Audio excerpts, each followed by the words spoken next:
Bonsoir à tous, notez bien ce rendez-vous. Public Sénat vous propose à 18h30 le dernier face-à-face qui opposera les deux têtes de liste franciliennes, Valérie Pécresse et Jean-Paul Huchon, du moins avant le premier tour. Les deux candidats UMP et PS s'affronteront durant 1 heure sur notre plateau et sur toutes les questions de fond, des transports au logement, de l'emploi à la sécurité à ne pas manquer. Tant le climat de la campagne en Ile-de-France fut tendu, voire délétère ces dernières semaines. Rendez-vous donc dans une demi-heure. D'ici là, bien sûr, le 18h, avec un invité, Maurice Rachfus, l'un des rescapés de la rafle du Veldiv. Le film Témoignage nécessaire est sorti aujourd'hui au cinéma. Tout de suite le journal.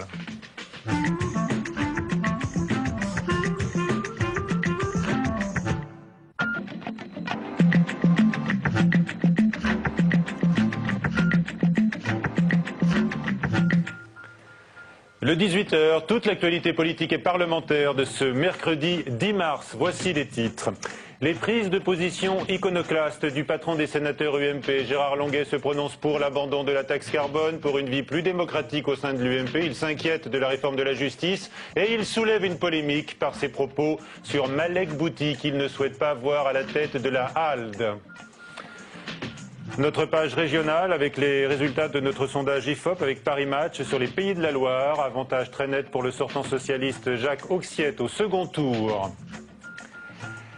Vétusté, brutalité, indignité, constat inchangé du contrôleur général des prisons, Jean-Marie Delarue, très pessimiste par ailleurs sur les nouveaux établissements qui voient le jour. Trop de détenus vont engendrer frustration et agressivité.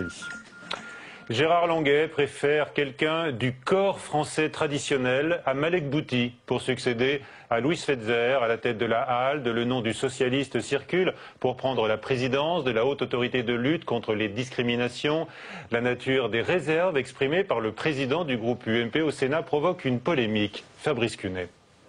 Voilà qui devrait animer la prochaine rentrée parlementaire et les bancs de l'hémicycle du Sénat. Interrogé sur l'éventuelle nomination du socialiste Malek Bouti à la tête de la HALD, Gérard Longuet a fait ce que l'on appelle un dérapage. Il vaut mieux, si vous voulez, que ce soit le corps français qui se sente traditionnel, qui se sentent responsables de l'accueil de tous nos compatriotes. En remplacement du sortant Louis Fetzer, la haute autorité de lutte contre les discriminations se cherche un président. Malek Bouti est pressenti. La première réaction aux déclarations du président du groupe UMP au Sénat est venue de Benoît Hamon, consterné. Ce genre de remarque est d'un autre siècle. Au moment où l'on parle de lutter contre les discriminations, c'est accablant pour la droite française. Actuel secrétaire national du PS, Malek Bouti n'a pas souhaité réagir. Une chose est sûre, à peine terminé, le débat sur l'identité nationale pourrait trouver un nouvel écho dans ses déclarations. Et ce soir, SOS Racisme demande à Gérard Longuet de retirer ses propos sur Malek Bouti et Harlem Désir, au nom du Parti Socialiste, se dit également scandalisé et demande à l'UMP de condamner les propos du sénateur UMP.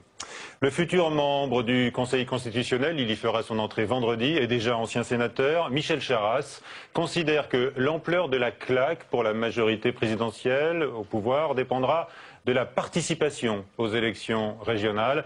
Alors que l'opposition dénonce la participation de Nicolas Sarkozy à la campagne, Michel Charasse estime, lui, que le chef de l'État est toujours en campagne. Il l'est toujours, dit-il, depuis son élection. Au Sénat, il sera remplacé par Serge Godard, maire socialiste de Clermont-Ferrand. Il va renforcer le groupe du PS que Michel Charasse avait dû quitter. Hubert Haenel, également nommé au Conseil constitutionnel, cède lui son fauteuil à Jean-Louis Lorrain, élu du Haut-Rhin. Au tour de François Fillon de réagir fortement après le retrait d'Airbus et de son partenaire américain de l'appel d'offres pour le contrat d'avion ravitailleur du Pentagone. Lors d'un échange avec des étudiants aujourd'hui à Berlin, le Premier ministre a dénoncé, je cite, un manquement grave à la concurrence et mis en cause directement l'attitude du gouvernement américain. Dans le contexte de crise économique, la France a gardé son attractivité. L'an dernier, près de 30 000 emplois ont été créés par les investissements étrangers. Sandra Cerquera. Les statistiques prédisaient le pire, mais malgré la crise, la France continue d'être attractive. Des investissements étrangers qui tiennent le choc avec 30 000 emplois à la clé.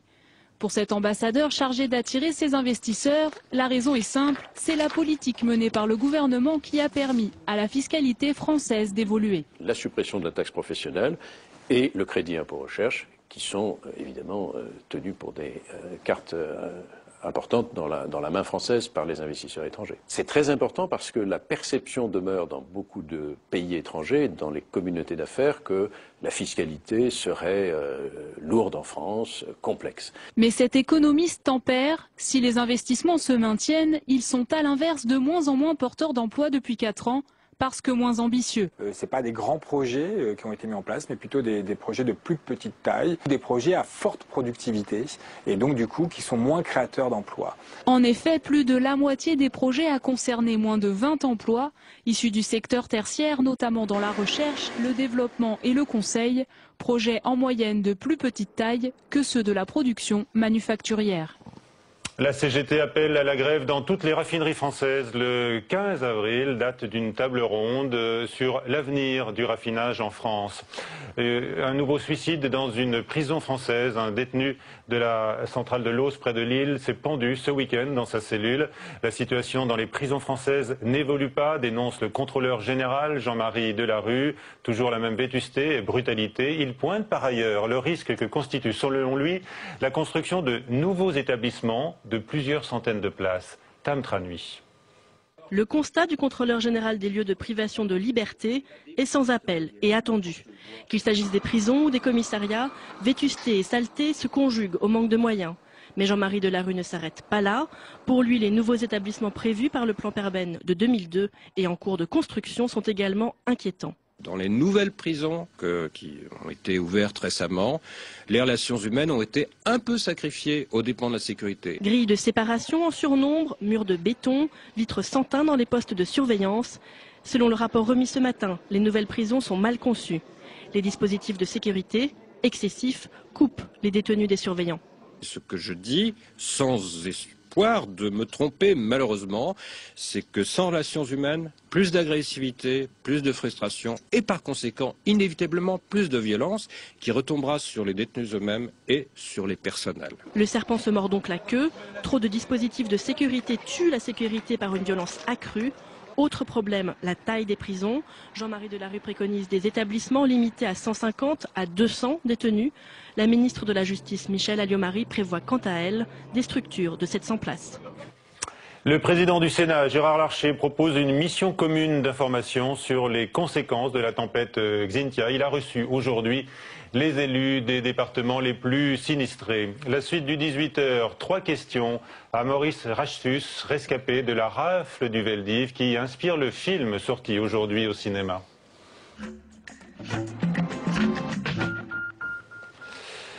Maurice Rachtus est donc avec nous, bonsoir, merci d'être là. Le film de Rose Bosch, vous l'avez vu bien sûr? Oui.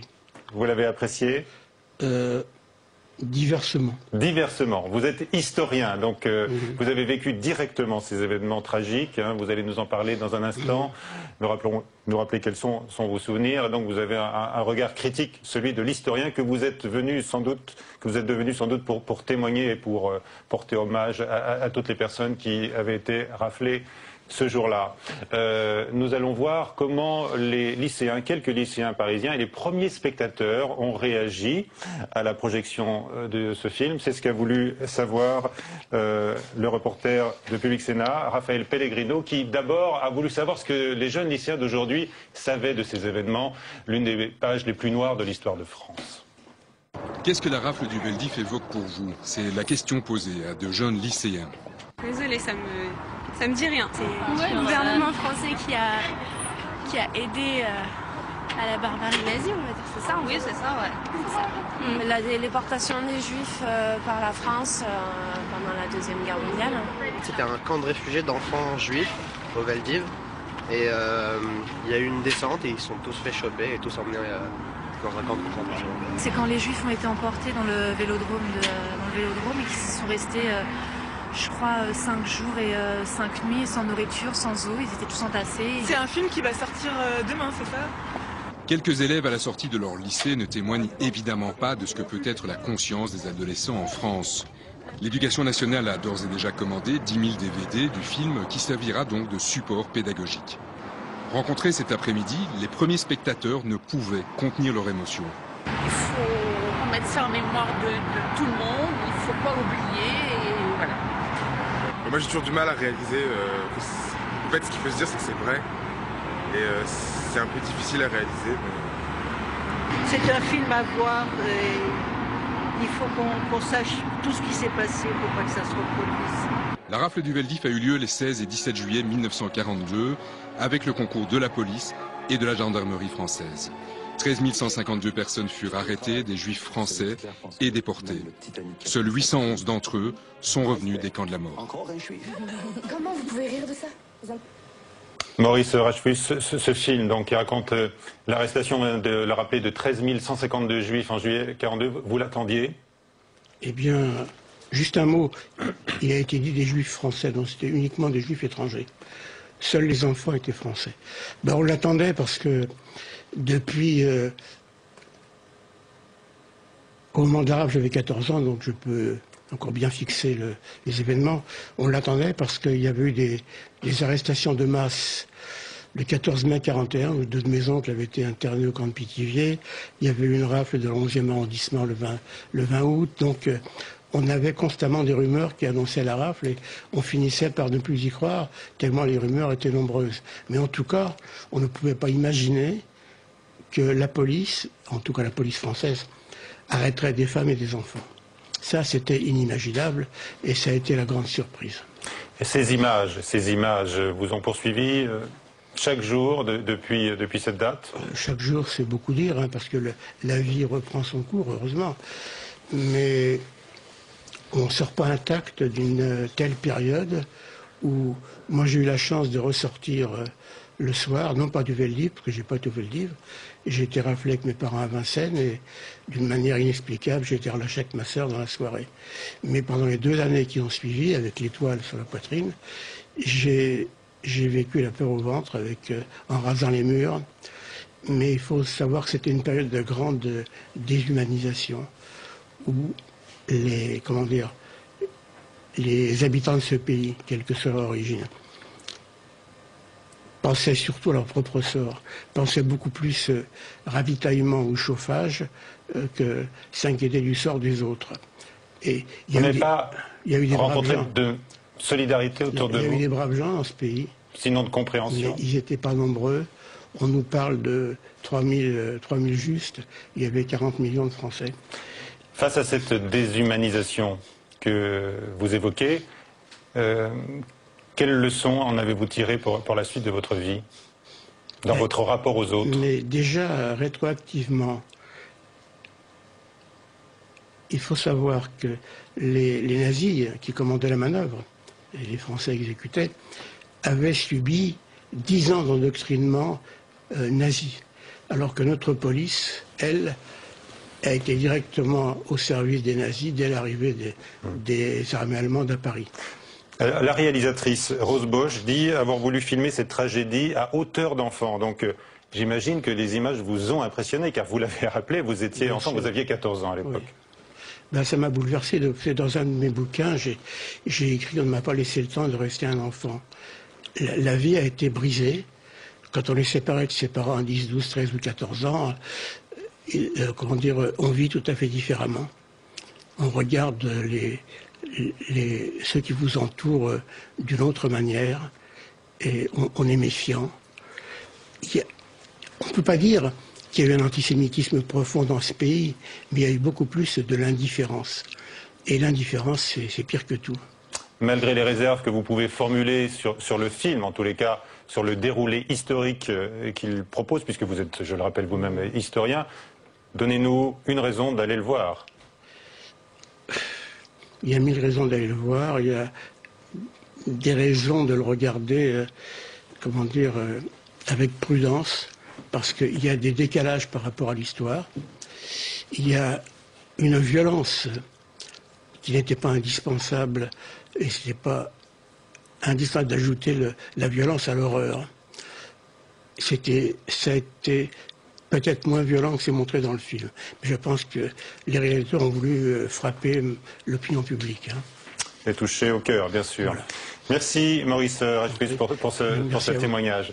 La page régionale maintenant du 18h.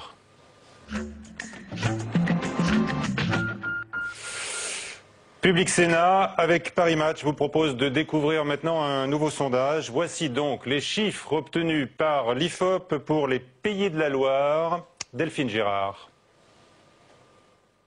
Le soutien de François Fillon sera-t-il suffisant? Avec 31,5% des voix, Christophe Béchu, tête de liste UMP en Pays de la Loire, devance au premier tour le candidat sortant, le socialiste Jacques Oxiette, qui obtient 29%. Car la droite, même si elle se montre prudente, espère bien reconquérir cette région que le Premier ministre lui-même présidait en 2004. Mais selon notre sondage, le rapport de force électorale reste très favorable à la gauche. Europe Écologie, emmené par Jean-Philippe Magnin, enregistre 14%, le Front de gauche, soutenu par le PC et le NPA, 8%. Le Front National réunit 7,5% des voix. Quant à la liste du Modem et de l'Alliance écologiste indépendante, elle atteint 6,5%. Au second tour, malgré l'avance de Christophe Béchu et la probable absence du FN, l'avantage en faveur de la gauche se confirme. Jacques Oxiette bénéficie du report de vote de ses alliés du Front de gauche et d'Europe Écologie. Il totalise 56% des voix contre 44% pour le candidat de droite. Parmi les dossiers prioritaires, la sauvegarde de l'emploi arrive en tête des préoccupations pour 62% des personnes interrogées, puis l'éducation 28% et l'environnement 28% également. Allez, pour aller un peu plus loin sur cette région des Pays de la Loire, nous sommes avec Elisabeth Chavelet de Paris Match. Bonsoir Elisabeth. D'abord, il faut rappeler que les Pays de la Loire, c'est le fief, l'ancien fief du Premier ministre François Fillon qui n'a pas ménagé sa peine dans sa région. Sa peine. Vous vous souvenez qu'il avait été en fait président du Conseil régional de 1998 à 2002, puis il était entré au gouvernement. En 2004, il se présente et patatras, contre les sondages qu'il donnait vainqueur partout, il est battu. Et donc, si vous voulez, ça a été une catastrophe pour lui à l'époque. Hein. J'ai début d'une autre vie politique même. Et donc aujourd'hui, c'est pour lui un challenge. Et il est allé, demain, ça fera la 3e fois qu'il y retourne, voir soutenir son candidat, M. Béchu, c'est dire que c'est important pour lui. Alors on s'aperçoit qu'il y a un choc de génération entre Christophe Béchu, donc un jeune espoir de la droite, face à Jacques Oxiette, qui est lui très implanté. Hein. Oui, alors si vous voulez, la majorité a choisi un candidat de 35 ans, Christophe Béchu, qui est c'est un orateur, c'est un péchu, hein. C'est un orateur. Béchu très est bien. un péchu. Voilà, Béchu est un péchu, c'est un orateur, et c'est surtout quelqu'un qui a été choisi parce qu'il est très consensuel, à savoir qu'il arrive à fédérer de la droite, si on peut dire, savoir M. de Villiers, jusqu'au Modem. Oui. Donc vous voyez, il a rassemblé au premier tour. D'accord, mais c'est tout le problème peut-être, Elisabeth, parce qu'on voit qu'il fait un score de 31, supérieur à 31% au premier tour. Effectivement, c'est la stratégie d'Union, mais il n'a pas de réserve pour le second. Non, mais dans cette région, c'était important, parce que ça va jusqu'à une droite assez catholique, si vous voulez, de le fédérer. Mais en revanche, alors il fait plus de 31% au sondage, c'est plus que la moyenne nationale, à peu près 2 fois. Mais paf, après ça, c'est terminé, il n'a plus de réserve. Alors que Oxiette, il a 29, plus 14, plus 7, plus voilà. Donc, même problème que dans nombre de régions françaises pour l'UMP, pas de réserve de voix pour le second tour, pas de dynamique pour le second tour. Hein. C'est un petit peu le sort que pourrait connaître, selon un sondage de la Sofres, Valérie Pécresse en Ile-de-France. Je vous rappelle que nous avons donc ce débat tout à l'heure à suivre en direct sur Public Sénat entre Valérie Pécresse et Jean-Paul Huchon, avec moi Magali Grouet de 20 minutes qui va arbitrer les échanges. Un mot d'abord sur le climat de cette campagne en Ile-de-France. Le climat a été plus que tendu ces dernières semaines. Tendu, on peut même parler de délétère. Délétère sur le web d'abord, ça commence sur Twitter avec des petites phrases assassines, des vidéos sur Facebook, des coups bas, on peut dire ça.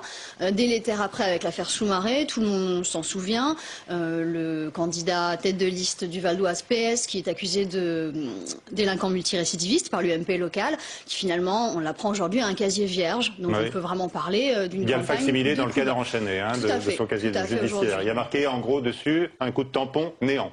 Absolument. Alors donc ça c'était pour le climat. Il y a quand même des oppositions de fond sur les sujets qui préoccupent les Franciliens. Absolument.